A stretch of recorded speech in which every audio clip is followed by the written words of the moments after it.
essentially we took the triglycerides, and we broke it down into two parts. Glycerol, which goes through glycolysis, which we've seen before. And then the free fatty acid part, we were able to mobilize it from that fat droplet all the way down to the mitochondrial matrix of whatever cell needs the energy. Okay, so that's why it's really important. We got all the way in there. This is now how we're going to get down to acetyl-CoA. Okay, we got to break it down. We're going to break it down with acetyl-CoA. Beta-oxidation, one thing that I like about it is, or not one thing that's just different about it is the fact that it is a spiral. Remember, glycolysis and gluconeogenesis were linear, and citric acid cycles cyclic.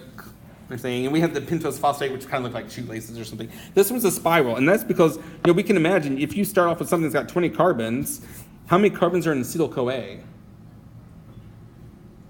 2. And so that means if we start off with 20, after doing it once, we're going to have 18. Doing it twice, we're going to have 16. Doing it the next time, we're going to have 14. You literally take 2 carbons off at a time. All right, so beta-oxidation. It's just the pathway, the metabolic pathway that degrades those fatty acids down to acetyl-CoA. Does it 2 carbons at a time. So some of the questions that we've got to keep in mind are why that's important, where the products go, and why do we call it beta-oxidation? Okay. So remember, the acid part here just means 2. So that's why acetyl-CoA literally means a methyl group, carbonyl, and the S-CoA. Where have we seen acetyl-CoA when we talk about energy? What metabolic pathway is it important for? Citric acid cycle. What step of the citric acid cycle? The very first step. Remember, before we had pyruvate becoming acetyl-CoA with pyruvate dehydrogenase complex. This is another way to make acetyl-CoA, which can go directly into the citric acid cycle. Is that coming in if you were looking through the picture of it, would that be coming at it in a different direction? Yes, and so we had one of those figures that kind of did that, to where we had glycolysis in that color. Remember, made pyruvate. Pyruvate goes on to make acetyl-CoA. Then another way to do that, coming from this side here, would be beta-oxidation. So there's a slide called summary of the And then from acetyl-CoA here, we'd had citric acid cycle. Okay.